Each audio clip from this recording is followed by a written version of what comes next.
engage, disrupt, adapt, repeat. You're listening to Pure Reinvention, the podcast for curious leaders, innovators, and people who are ready for the next level and beyond. I'm so excited today to be able to have a conversation with Mike MacLaren, who is the executive director of the Michigan Press Association. Mike and I have built our relationship over the last number of months as Mike has begun exploring what reinvention really is, how reinvention can be used within the Michigan Press Association. And I've found that Mike is an eager and very curious leader regarding reinvention, has some very specific awarenesses that he has discovered along the ways that would be very helpful to share with others who are listening and curious about reinvention. So thank you, Mike, for spending the time with us. It's always great to be with you, Mike. Yeah. Mike MacLaren, one of the very interesting observations that first brought us together was a need. Yeah. You had identified a need for us to spend some time together.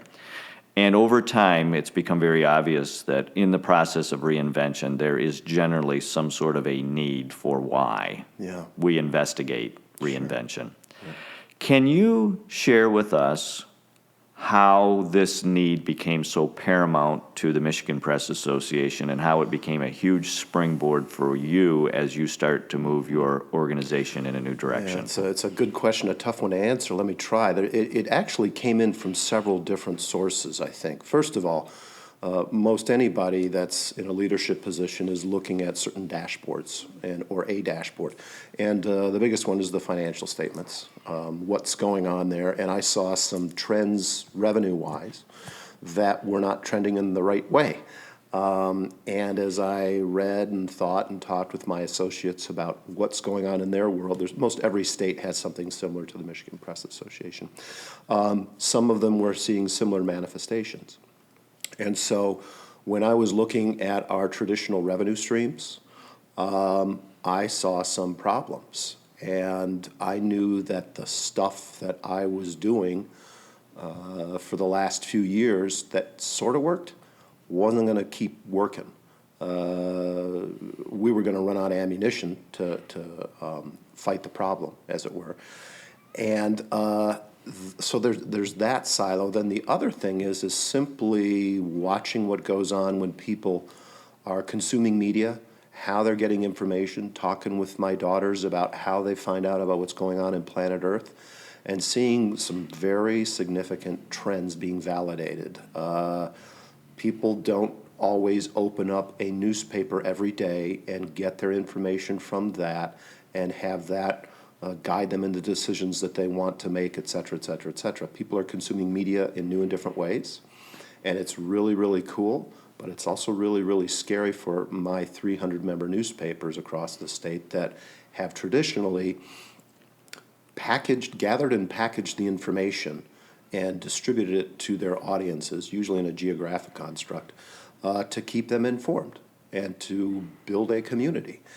With all that changing, I saw some significant needs for us to really take a leap of faith, jump outside of our comfort zone, and go in a new and different direction. But I needed help in doing that because, and I say this to a lot of people, the biggest problem with our industry, the newspaper industry, is that we've had 400 years of success. And it's really tough to try and do something different when something's worked for 400 years. You bring such an important point, which is in many cases those who are interested or flirting with reinvention have a very strong pattern of past success. And it somehow seems unusual that if we've had such a strong pattern of success, that we all of a sudden are now saying what worked before for some reason isn't or might not work going forward. Yeah. And yet, I think what I heard you say is the changing trends in the demographics of the consumer, your members and the people who are consuming your products, were changing significantly enough or consuming in a different way that was actually being disruptive to what you were measuring, whether it was on your P&L, whether it was on the number of members you were signing up, whatever your measurements were, you somehow noticed a disruption that caused you to recognize, perhaps even the first one to recognize, that maybe the trends that we had going on before were not working. Yeah, yeah. So when we have that disruption, or when you had that disruption, what did you do? Well, I had the good fortune of being involved in first of all, maybe 10 years ago, I did something disruptive already and got my members to embrace something that was a new way of delivering a traditional revenue stream. To make a long story short, we call it MP3, and we had certain carrots and sticks in there to change their behaviors to do more You were already introducing some disruption or some changes. Yeah, but it was more focusing on giving them new and different carrots to modify their behavior in a constructive, positive way. That helped us, but those trend lines continued, and so I guess I'd already maybe perhaps built a brand to some degree with my boards and being somewhat of a disruptive, innovative thinker, leader, whatever you want to call it. People may take issue with that, but that's I think how it happened. But then maybe let's say 2 years ago, I continued to see these trend lines that we referred to earlier, and I saw this is not going to work. I'm running out of ammunition. It's been successful, but it's not been successful enough. And I had the good fortune of taking part in something with some other association executives where this gentleman talked about, it was under the banner of Make Your Mark, How to Be a More Effective Leader. And he planted some seeds in my head that said, we really need to hit the gas here and reinvent ourselves even more so, because that's what my members need, even though they don't think they need it, some of them. Right, Yeah. right. And you bring up a really important point in the relationship between a board of directors. So let's go back even to the membership. Who elects a board of directors, Right. or somehow we have this board of directors, kind of elected and is our customer base, our member base. Yeah. And their body of knowledge versus the body of knowledge that the executive or the executive team has within the business that works with it on a daily basis. And depending on how often the board visits the business, whether it's monthly or quarterly or so dependent on its frequency, the board of directors may or may not be in a great position to know intimately the information necessary to have a solution. Yeah, completely different worlds. Can you kind of spend some time on how you are beginning to shift that momentum from a board-directed decision-making model to a more balanced decision-making model where the executive is leading and creating the understanding for the board to then understand and support? That's a good question, because you nailed what is, I think, my biggest struggle in all of this. I'm having to redefine my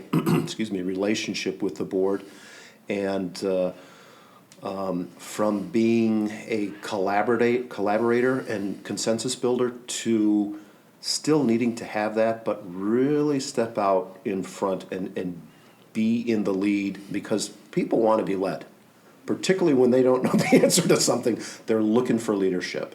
And it's a delicate, but has to be deliberate process towards communicating information, certain types of information in a very thoughtful way. And candidly, I struggle with that. And the bottom line is I've got boards that there's 3 boards that are involved at MPA World Headquarters, as we call it. 2 of them meet 4 times a year. One of them only meets twice a year. And they probably are not thinking about MPA 1 second until they open the door to our offices and go into a board meeting, and they've forgotten everything 31 seconds after they've left. And in that space of time that I have them, maybe let's say for 2 hours for a meeting, there's no way you can cover all the detail and nuance that you need to have them function effectively. So I need to up my game. And I think other people need to look at how can they make a better use of board members' times that are volunteers that care about the business. They're passionate about it, and they need it more than ever in many ways. But they just don't have the time or the access to data that I or any other chief executive would have to really make thoughtful, right decisions. And so there's a dance there. So, Mike, I think you and I would both agree the pace of change in a business and an association has dramatically changed from the past, which is probably one of the number one indicators of why this relationship between management and board and how decision-making needs to take place going forward is different.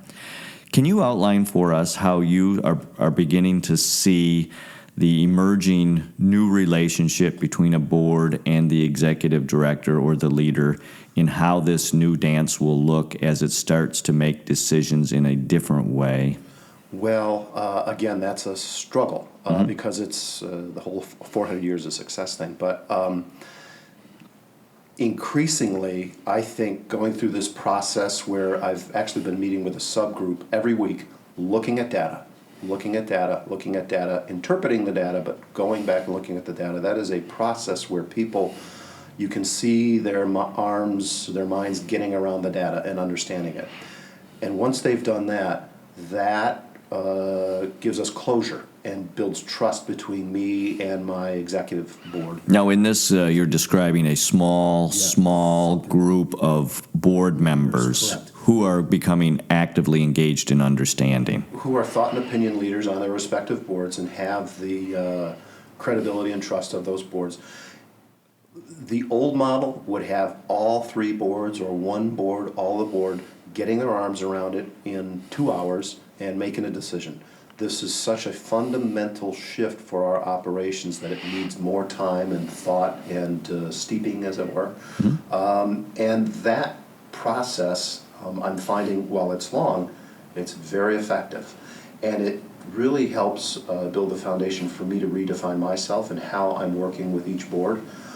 Going through, let's say, these three people, each representing one board, to carry the message forward to the rest of those boards and say, look, we've done our due diligence, we've embraced the problem, we can't change the past, we've got to move to the future.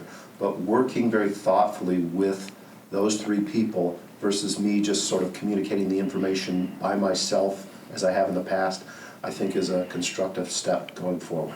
I think that's a very wonderful assessment of how instead of you needing to influence perhaps 50 people or 100 people on three boards, you've been able to dissect it down and share intimate information about the business with certain key people who then help you to carry the message of trust and understanding and the capacity for what happens next as almost an extension of your management team and your executive leadership. Absolutely.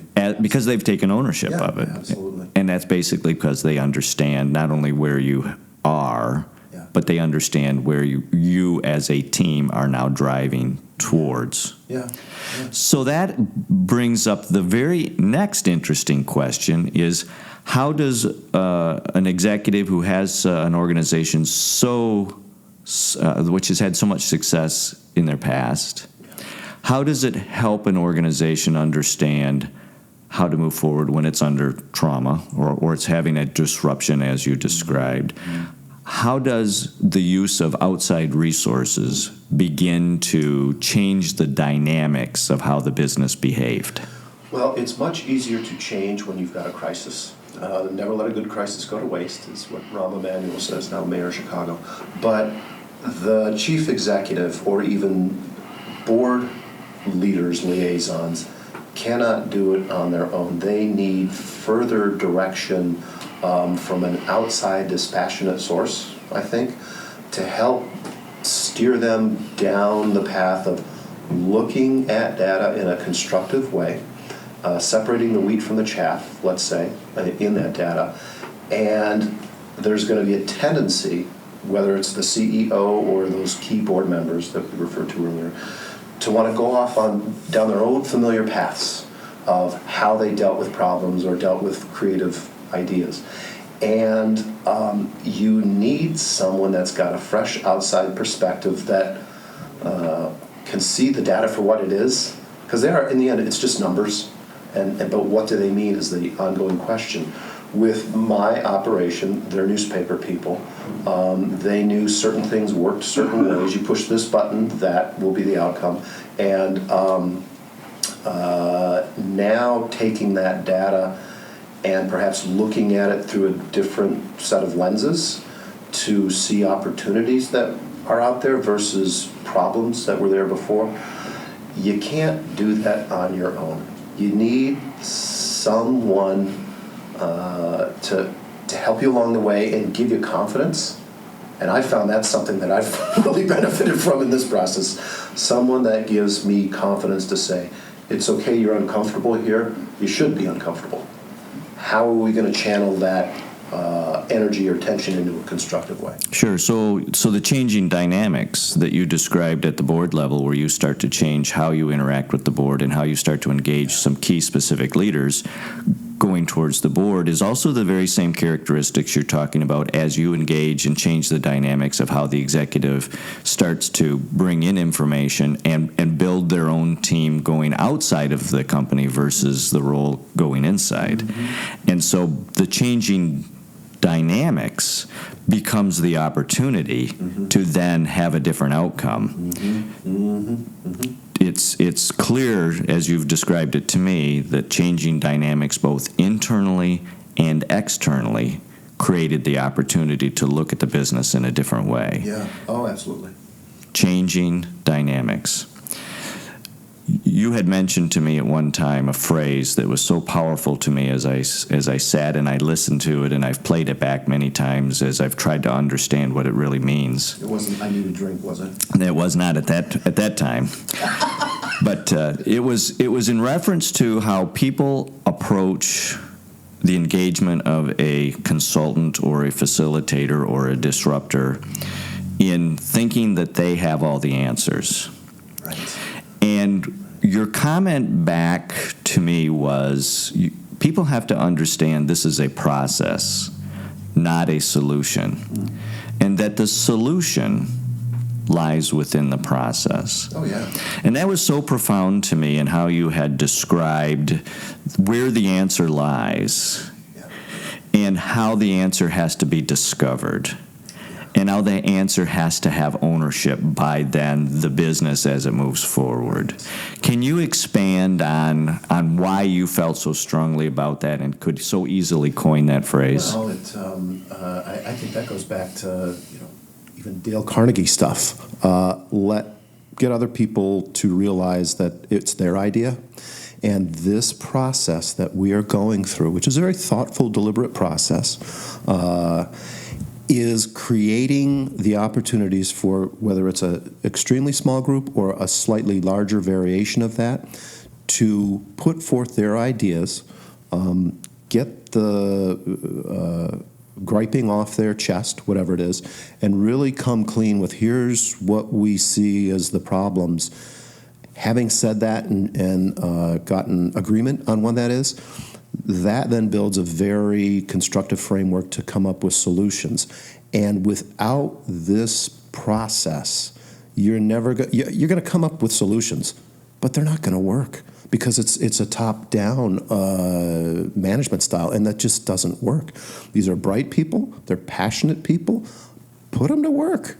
Help them along the way by using a very deliberate process, facilitated in a thoughtful way, to bring out solutions that Mike MacLaren or some other CEO might never have thought of. But because he's got smart, experienced people that he's working with, they can come up with the solutions. And without this deliberate process, you're really putting a lot of opportunity at risk. This is a very thoughtful mindset that you're talking about, because it completely changes in many ways the dynamics of the board, in that they sometimes come in to judge the ideas of management, and now you engage them as owners to take ownership of the idea. And then once the idea is owned, we will do our absolute professional best to make sure that that idea is fully developed and is successful. And it's the difference between, am I owning the idea or am I judging the idea? And it's a very fundamental difference, but I think in this disruptive time that we're in, it allows us the opportunity to look at our relationship in a different way. I want to make sure I capture the highlights of, Mike, the things you've shared with us today, because they've been really, really well thought through. One is, first of all, the value of disruption, that in many cases there has to be some sort of a reason. Yep. Perhaps it's economic, perhaps it's something else, but there's something that captures people's attention that allows them to want to look at Right. the world differently for some reason. Right. You seem to be indicating that as we go forward, associations and businesses will probably need to model something different in the relationship between the executive team and the board of directors. Absolutely. And that's an emerging new trend that we're Absolutely. kind of pioneering right now. Yeah. But it somehow goes along the lines of having, instead of the executive team sharing with the board for the board to judge, it becomes a different ownership awareness that everyone is starting to embrace. Yes. The role of a outside facilitator, yeah. to help or to change the internal and external dynamics within the business, so that the change in dynamics allows for the growth to take place, as opposed to trying to expect growth without having a change. And I think that's been the wisdom that you have incorporated here, is you've opened that space by creating a changing dynamic. Critical. It's critical. And then finally, the expectation that when you engage in a process like reinvention, those people, the owners of that, for example, you, fully understand that the answer or the solution is in the process to be discovered, not that it is something that someone holds and you buy from them. Correct. That the answer already lies within you or within your intellectual capacity as a business. It has to be encouraged out, or it has to be discovered.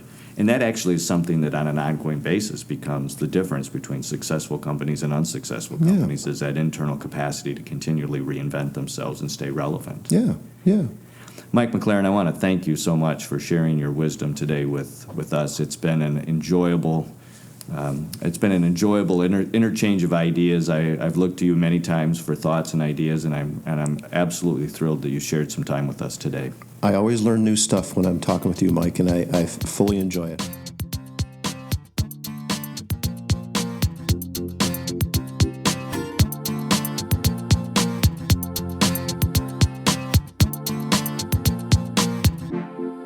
Thanks for listening to this episode of Pure Reinvention. Keep the conversation going and get alerts when new episodes are available by following us on Twitter @Pure Reinvention, or sign up for our mailing list at purereinvention.com.